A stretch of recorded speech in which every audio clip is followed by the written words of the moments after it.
Un dels trets diferencials que tenim potser és el fet de no considerar-nos innovadors, sinó considerar-nos renovadors.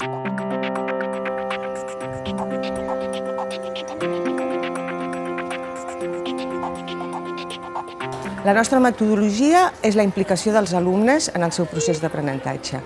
Per tant, a vegades ens poden dir el fet de no tenir llibres, de no posar deures, potser ens fa diferents, però perquè tot l'aprenentatge es fa dins de l'escola i ells mateixos es motiven per fer-lo fora de l'escola. No cal dir-los què han de fer, sinó que ells ja fan. Llavors, aquest potser és la part de més renovació pedagògica que nosaltres podem oferir. Soy padre de una niña de 5è y un niño de primer. La metodología que trabaja pues es muy interesante, van aprendiendo de lo mismo compañero de clase, van aprendiendo de lo más grande, también de lo más pequeño, ¿por qué no? Hay esta relación entre padres y familias, también dentro en el cole, con los Brimportas, donde también es muy importante, porque igualmente el AFA también es un buen aprendizaje para los niños.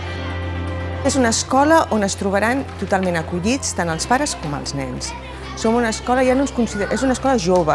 El que nosaltres fem ja no és provar que els nostres alumnes siguin els protagonistes del seu aprenentatge, sinó que aconseguim ja, a través de la nostra metodologia, que els alumnes siguin els protagonistes de tot el procés d'aprenentatge.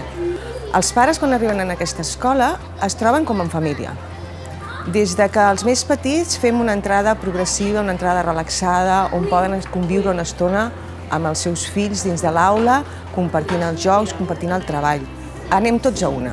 No és allò, l'AFA, els pares, els mestres i els alumnes, anem a una. I per això ens podem considerar una comunitat educativa de cap a peus. Si los padres pueden entrar, pueden aportar. Yo, por ejemplo, soy cocinero y hubo veces que vine a hacer algunas galletas o magdalenas, algunas cosas así para que los niños, o crepes, para que los niños puedan aprender también de esto.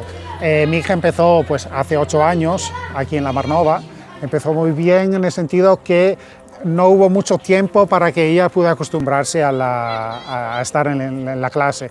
Cuando salía quería volver, significa que se están haciendo bien las cosas aquí dentro.